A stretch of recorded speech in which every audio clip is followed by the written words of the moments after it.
Olá, boa tarde para você. Inaugurado na semana passada, o Teatro Municipal Zanzalá, aqui em Cubatão, já iniciou as suas atividades, abrindo as cortinas na primeira apresentação ao público. Cubatão celebra um novo capítulo cultural e o Teatro Zanzalá abre as portas oficialmente com o Projeto Clarice.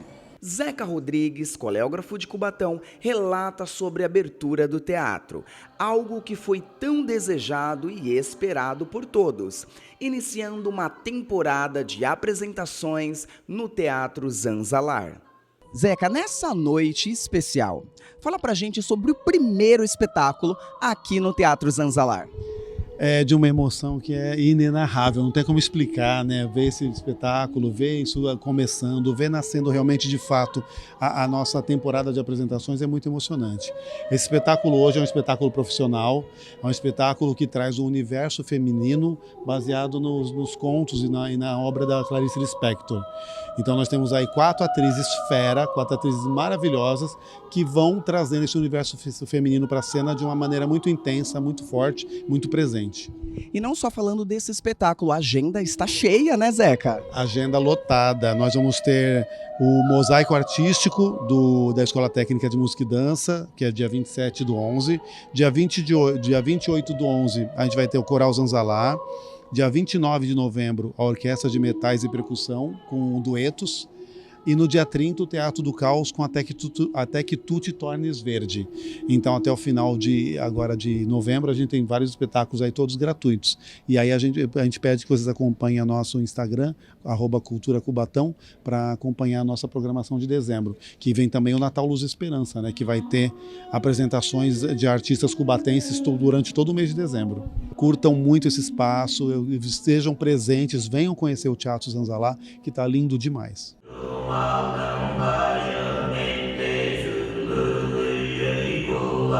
Pois tinha certeza de que seria um menino. Que nome lhe daria? Jesus! Só pode ser Jesus!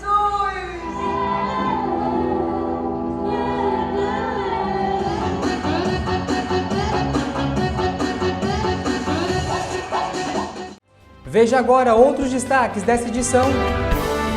Projeto de lei cria acesso a métodos anticoncepcionais para jovens é aprovado na Câmara de Cubatão.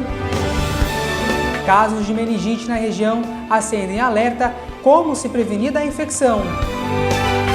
Funcionando há 5 anos, projeto social leva futebol para crianças e jovens na Vila dos Pescadores. Terça-feira, dia de sessão ordinária no Parlamento da nossa cidade. 25 de novembro, você acompanha a nossa programação além do 48.2 da sua TV. Nós estamos no Facebook e YouTube da TV Câmara Cubatão.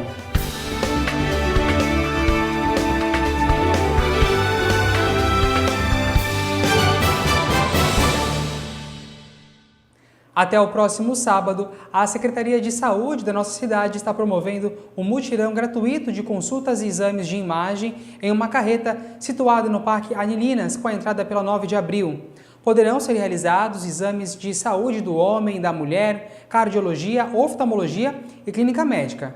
De acordo com a Secretaria, a capacidade para a realização são de 3.500 exames. Os atendimentos serão realizados por meio de distribuição de senhas e de quem esteja com o pedido médico, das 7 horas da manhã até o meio-dia, né, e também aí depois até às 6 horas da tarde. Para realizar os exames é necessário levar o documento com foto e o cartão do SUS. A equipe da saúde básica da Vila Nova foi ao Centro de Referência do Idoso Antônia Bonfim de Aquino para conversar com frequentadores do local sobre diabetes e hipertensão. A atividade foi realizada em alusão ao mês da diabetes. Os idosos acompanharam palestras sobre como lidar com as diabetes do tipo 1 e 2 e com a hipertensão e como ter qualidade de vida através da alimentação adequada e também da atividade física, que é super importante, viu? Esses dois aí bem atrelados. Ainda falando na saúde, os casos recentes de meningite aqui na nossa região acenderam um alerta sobre como se prevenir da infecção que atinge o cérebro e pode ser evitada através da vacina. Em 2025, a nossa região já registrou mais de 60 casos de meningite, com 12 óbitos. Em Cubatão, foram 5 casos, com 3 mortes. Mas afinal, o que é a meningite? Revestindo o cérebro, nós temos as meninges, que são membranas que protegem o cérebro, que fazem parte desse sistema de proteção do cérebro, portanto. Para as pessoas entenderem, se você pega, por exemplo, um bolo e embala num papel celofane, o bolo seria o cérebro e o papel celofane as meninges. Então são membranas bem fininhas que servem para envolver o nosso cérebro com função de proteção e também de produzir um líquido, que é o líquido cefalorraquidiano, que é muito importante e que circula protegido pelas meninges. Qualquer substância que entre em contato com as meninges podem causar inflamação, como medicamentos utilizados para tratamentos no cérebro.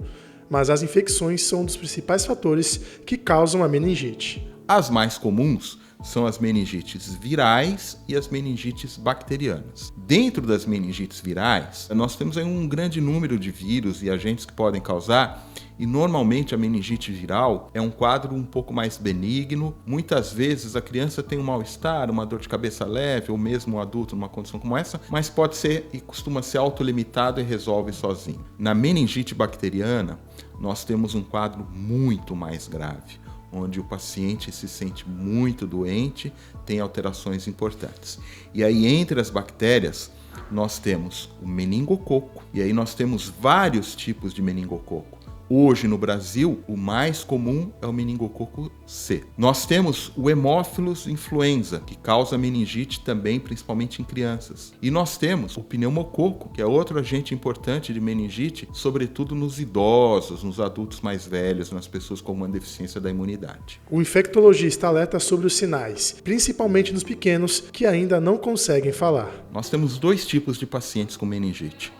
Pacientes que já conversam e pacientes que não conversam, as criancinhas pequenas, os bebês. Quando tem uma criança pequenininha que ainda não fala, com 6 meses, 1 ano, um pouco menos de 2 anos, respeitem os sintomas de sofrimento. Bebê que está muito quietinho, que deixou de mamar, que está com febre, que está com convulsão, que está gemente, que aparecem manchas vermelhas na pele, isso é bebê doente. Se você vai ao médico, este é o bebê que eu recomendo enfaticamente, que não basta tomar um sorinho, ficar em observação e mandar embora. Vale a pena internar, fazer uma dose de antibiótico, colher os exames. É uma situação muito grave que a criança não tem outra chance. E haja como se fosse até descartar a meningite. Nas crianças que já falam e nos adultos, você pode ter como característica a febre, sempre está presente, dor de cabeça de forte intensidade, você pode ter também as manchas vermelhas, no caso da meningococcemia, né? Pode ter sinais neurológicos de complicação, então você pode ter convulsão, você pode ter paralisias localizadas, enfim. E uma prostração muito grande, um grande mal-estar. Para poder entender como se prevenir, precisamos antes saber como é que a gente pega a meningite. As bactérias causadoras da inflamação ficam na nossa garganta e podem ir para a nossa corrente sanguínea. Muitos de nós são carreadores dessas bactérias na nossa garganta. Para evitar que essa transmissão ocorra, uma das medidas é identificar os contactantes de casos de meningite, dar antibiótico para que eles deixem de ter essa bactéria na garganta e possam transmitir para os outros. Outra maneira de prevenção é, ao identificar um caso, o isolamento. Então, nas primeiras 24 horas, antes de completar 24 horas de antibiótico, manter esse paciente isolado também, para que ele não transmita essa bactéria para outros carrearem na garganta e poderem transmitir para terceiros.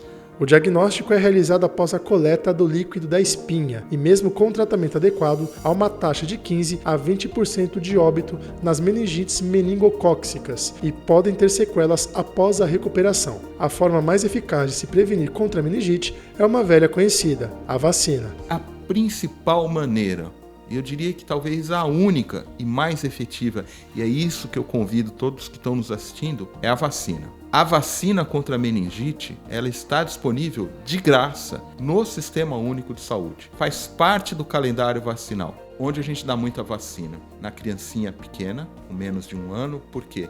Porque ela ainda não tem imunidade, defesa suficiente. E no mais velho, no idoso, porque ele perdeu a sua imunidade quando envelhece. E no meio nos jovens e nos adultos. É importante, dependendo da sua profissão, se você é uma pessoa que trabalha com saúde, se você é um professor que trabalha com muita criança, se você trabalha num ambiente onde você tem pessoas confinadas por alguma razão, ou, sobretudo, se você tem alguma doença que diminui a tua imunidade.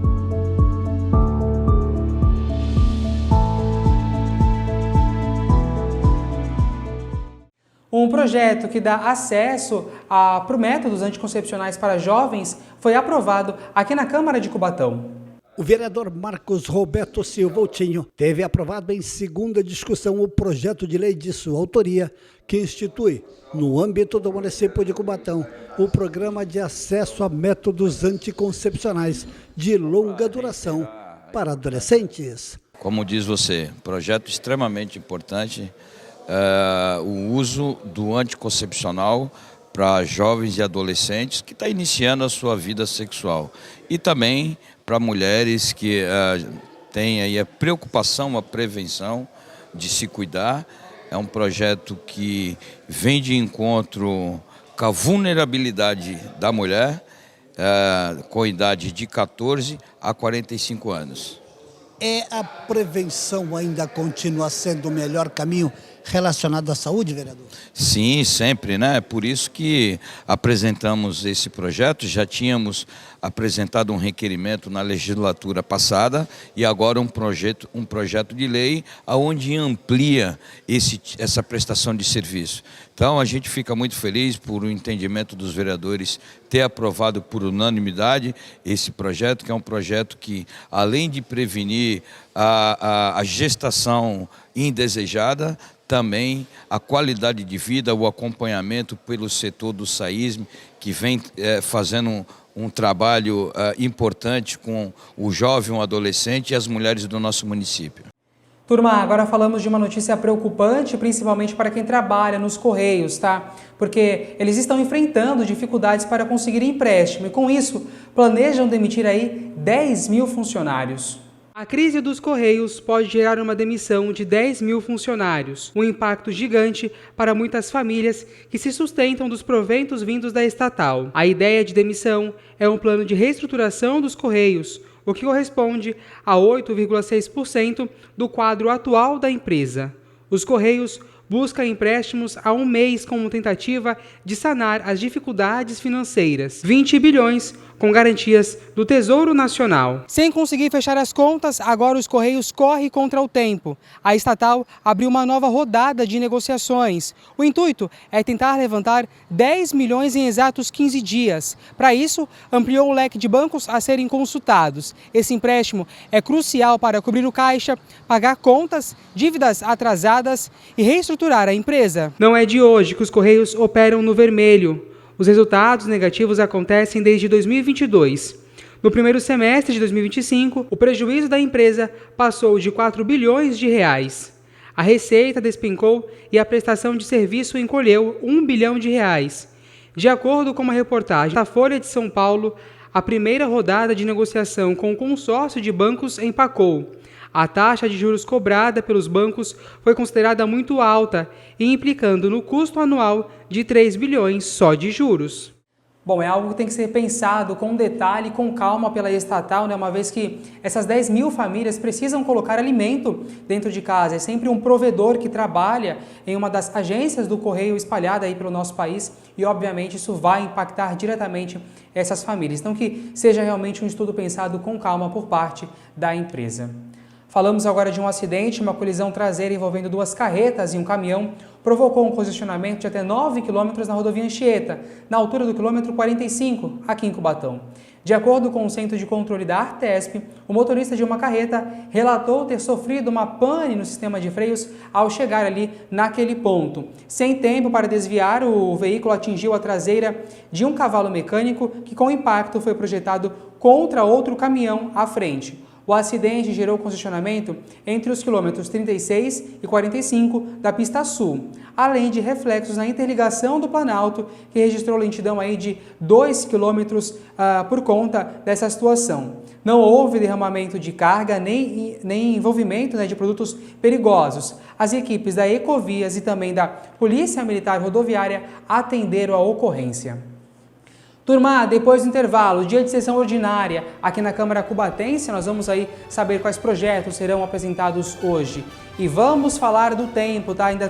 Estamos ainda em alerta amarelo severo para chuvas dia de hoje, nessa terça-feira, como já tinha adiantado a Defesa Civil do Estado de São Paulo. Agora para você, imagens lá do Pier do Jardim Casqueira, movimentação do tempo aqui na nossa bem amada Cubatão. A gente vai daqui a pouco trazer os detalhes para você do tempo. Nós estamos também para as redes sociais, TV Câmara Cubatão, no Instagram, no YouTube e também no Facebook. Os termômetros marcam agora 24 graus, não sai daí, voltamos já.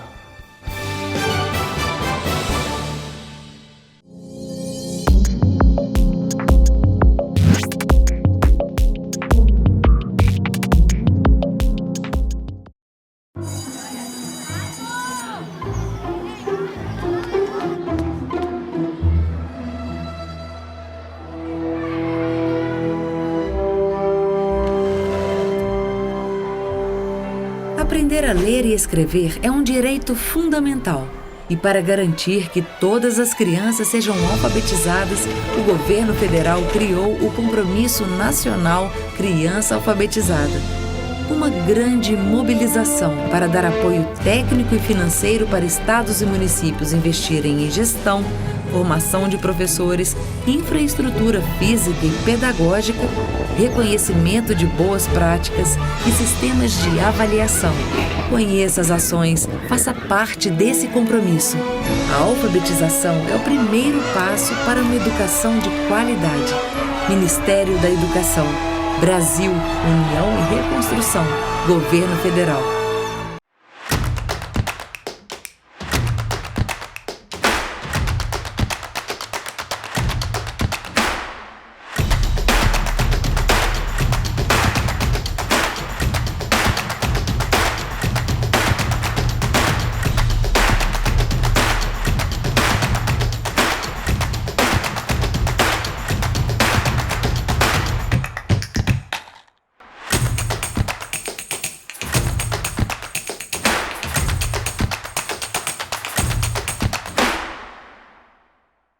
Sabesp apresenta toques para economizar água. Abriu, usou, fechou.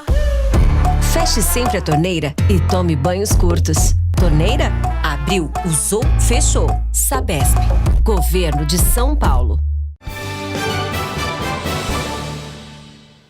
Nós já estamos de volta com o seu N1 aqui pela programação da TV Câmara Cubatão, te falando que de maneira unânime, os 4 ministros da primeira corte do STF votaram por manter a prisão preventiva do ex-presidente Jair Bolsonaro. Ele está encarcerado em uma sala da Superintendência da Polícia Federal em Brasília. O julgamento do ex-presidente Jair Bolsonaro começou às 8 horas da manhã de ontem, em sessão extraordinária que aconteceu de maneira virtual. A ministra Carmen Lúcia não apresentou o seu voto escrito, mas acompanhou o relator, o ministro Alexandre de Moraes. Como já noticiamos aqui na nossa programação, o ex-presidente Jair Bolsonaro foi preso na manhã do último sábado em Brasília, na capital federal, a mando de Moraes, após ter tentado violar a sua tornozeleira eletrônica com ferro de solda. Em audiência de custódia, o ex-presidente confessou o ato e alegou paranoia causada por medicamentos. Na decisão em que determinou a prisão preventiva, Moraes apontou também para uma vigília que estava sendo convocada pelo filho dele, o senador Flávio Bolsonaro. Essa vigília seria realizada em frente ao condomínio em que Bolsonaro se encontrava em prisão domiciliar no Jardim Botânico, em Brasília. Abre aspas, a informação contasta a intenção do condenado de romper a tornozeleira eletrônica para garantir êxito em sua fuga, facilitada pela confusão causada pela manifestação convocada por seu filho, fecha aspas, escreveu o ministro Alexandre de Moraes. Ele disse ter decretado a prisão preventiva para garantir, abre aspas, garantir a aplicação da lei penal, fecha aspas. No voto desta segunda, como esperado, Moraes se ateve apenas a reduzir a própria decisão. O ministro Flávio Dino, por sua vez, ele anexou o voto inscrito, no qual afirmou que a vigília convocada para a área era abre aspas, insuportável e ameaça à ordem pública, fecha aspas, colocando aí os moradores da região em risco. A defesa de Bolsonaro alegou a confusão mental provocada pela interação de medicamentos com ação sobre o sistema nervoso central. No dia anterior à prisão, a defesa do ex-presidente havia solicitado que Bolsonaro cumpra a pena aí em prisão domiciliar humanitária ao STF. O pedido foi rejeitado. Cristiano Zanin, somente ele votou também sem aí o voto escrito, como Carmen Lúcia, então, por conta disso, com o placar maior, Bolsonaro aí se mantém em prisão na superintendência, em uma sala da superintendência da Polícia Federal na capital, em Brasília. Teve início ontem a recarga gratuita de gás de cozinha para as famílias em situação de vulnerabilidade social. É o que prevê o programa Gás do Povo. Cerca de 1 milhão de famílias devem ser beneficiadas agora nessa primeira fase.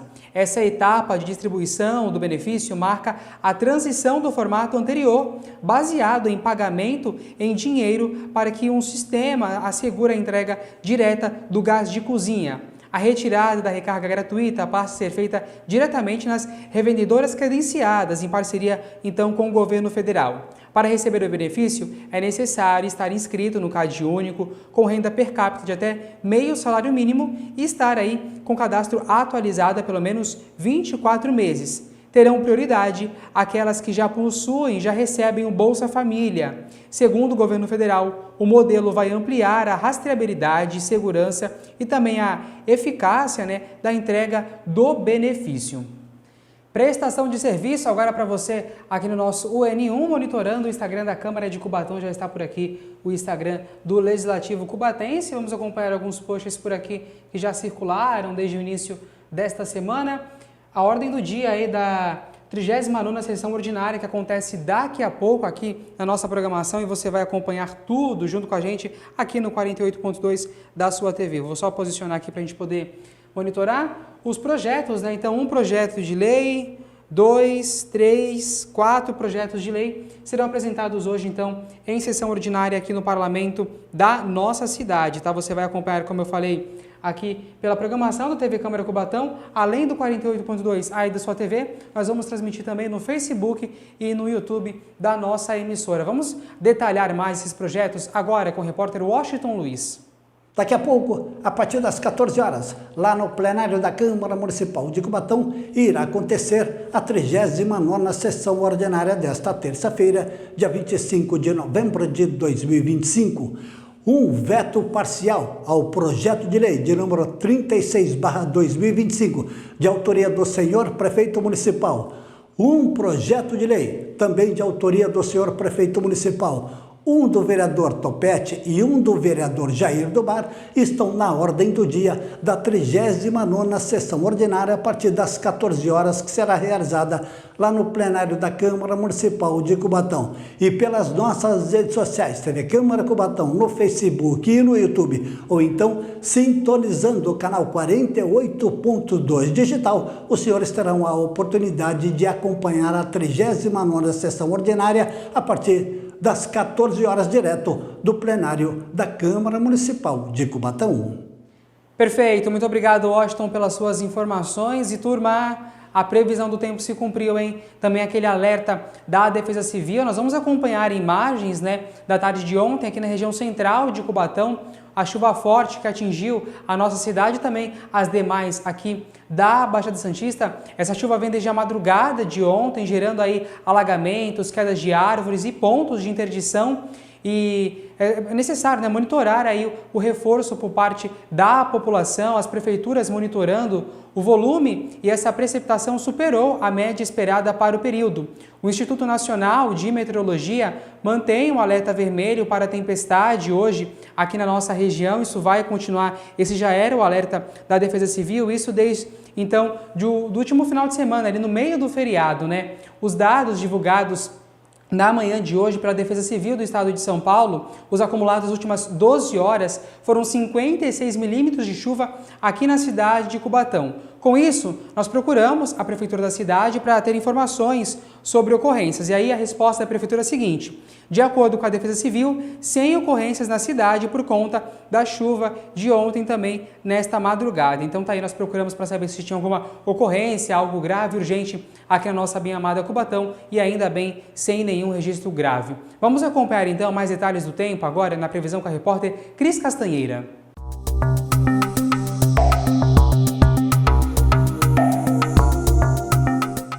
quarta-feira começa com sol entre nuvens. Ao longo do dia, a nebulosidade aumenta e há previsão de pancadas de chuva durante a tarde e também à noite. As temperaturas ficam entre 18 e 25 graus. Os ventos sopram fracos ao longo de todo o dia e a umidade relativa do ar varia entre 65% e 95%.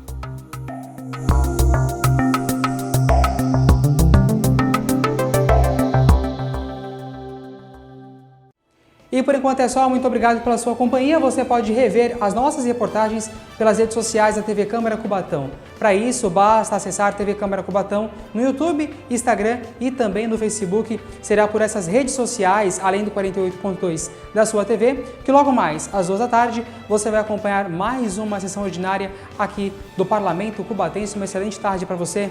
Tchau!